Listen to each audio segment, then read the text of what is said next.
আগেকার দিনের বিয়ে ভার্সেস এখনকার দিনের বিয়ে। দেখো, তোমার দাদু 5টা বিয়ে করেছিল, তোমার বাবাও 5টা বিয়ে করেছে। এখন তোমার বাবা চায় তোমারও আরেকটা বিয়ে দিতে। আর তুমি যদি আরেকটা বিয়ে করো তাহলে আমি নদীতে ঝাঁপ দিয়ে আমার প্রাণ দিয়ে দিব। না, ভুলেও তুমি এই কথা বলবে না। আর আমি মরতে রাজি আছি, কিন্তু সতীন নিয়ে ঘর করতে না। আমি তোমাকে কথা দিচ্ছি, আমার জীবনে তুমি ছাড়া আর কেউ থাকবে না, কেউ না। তুমি চিন্তা করো না, আমি বাবাকে বুঝিয়ে বলবো। বাবা শোনো, কালকে তোমার জন্য মেয়ে দেখতে যাব, তৈরি থেকো। কিন্তু বাবা। কোনো কিন্তু না, এটা আমাদের বংশের পরম্পরা। তোমার দাদু 5টা বিয়ে করেছিল, আমিও 5টা বিয়ে করেছি, তোমাকেও 5টাই বিয়ে করতে হবে, এটা আমার আদেশ। কিন্তু বাবা, আমি তো চম্পাকে কথা দিয়েছি, আমার জীবনে ওকে ছাড়া আমি আর কাউকে স্থান দিতে পারবো না। কি এত বড় কথা? তুমি এত বড় হয়ে গেছো, আমি তো এটা কল্পনাও করতে পারিনি। তুমি এখন তোমার বউয়ের কথা মতো চলবে?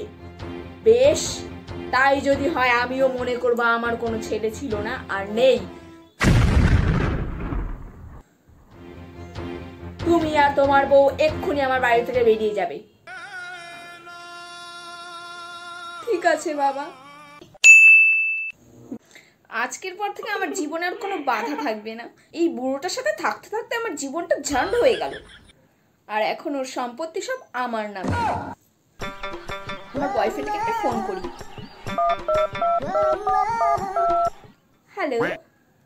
হ্যাঁ বেবি। বেবি তুমি রেডি তো? তুমি কি সত্যি আমাকে ভালোবাসো? কি? তুমি আমার উপর সন্দেহ করছো বেবি? এই না না, একদমই না। হতে পারে এটা আমার 4 নাম্বার বিয়ে, কিন্তু আমি ভালোবাসি শুধুমাত্র তোমাকে।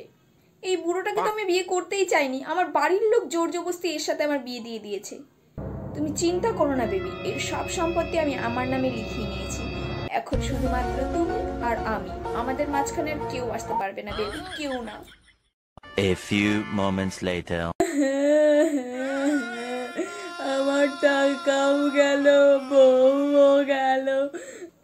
কি দাদু, এখন কান্না করে কি লাভ? তখন তো আমি তোমাকে কত করে বললাম, দাদু ওই মেয়েকে বিয়ে করো না, ও আমার সাথেও সংসার করেনি, তোমাকে ভালোবাসে না, তোমার সম্পত্তিকে ভালোবাসে। তখন তো আমার কথা শুনলে না, এখন কান্না করে কি লাভ?